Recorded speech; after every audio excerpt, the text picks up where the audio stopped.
Once upon a time, in a small mountain village, there lived a blacksmith named Arden.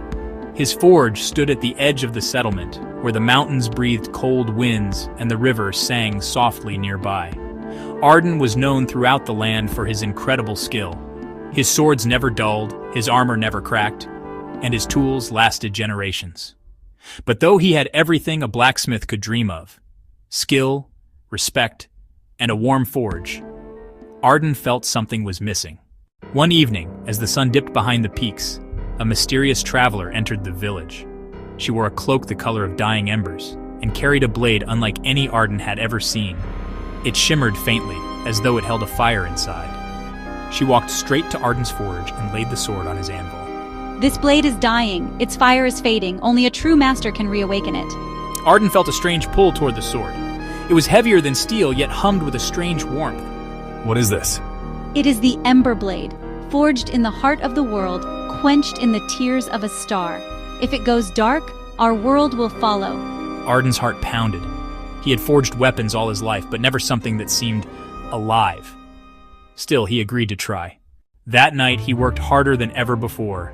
He stoked the forge until it glowed white, hammered the metal until sparks flew like fireflies, and whispered prayers to the old mountain spirits. But no matter what he did, the Ember Blade's light kept fading. Exhausted, Arden fell asleep by the forge, and that was when he dreamed. In the dream, a massive figure appeared, made entirely of molten fire. It spoke in a deep, echoing voice. You cannot reforge the Ember Blade with strength alone. Its fire is not just heat, it is spirit.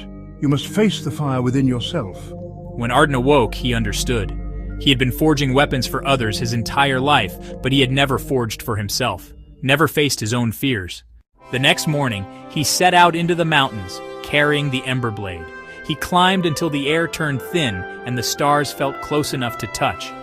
There, in a hidden cave, he found the Heart Forge, an ancient volcano said to burn with the first fire of creation.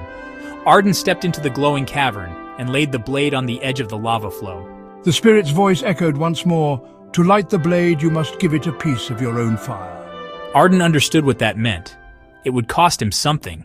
He thought of his village, the people who depended on him, and the future they would lose if the blade went dark. With steady hands, he placed his palm over the molten glow and let the fire take part of his spirit. Pain seared through him, but then, a strange peace. The Ember Blade roared to life, brighter than ever before, and the cave was filled with golden light. When Arden returned to the village, the mysterious traveler was waiting. She smiled when she saw the glowing blade. You have done more than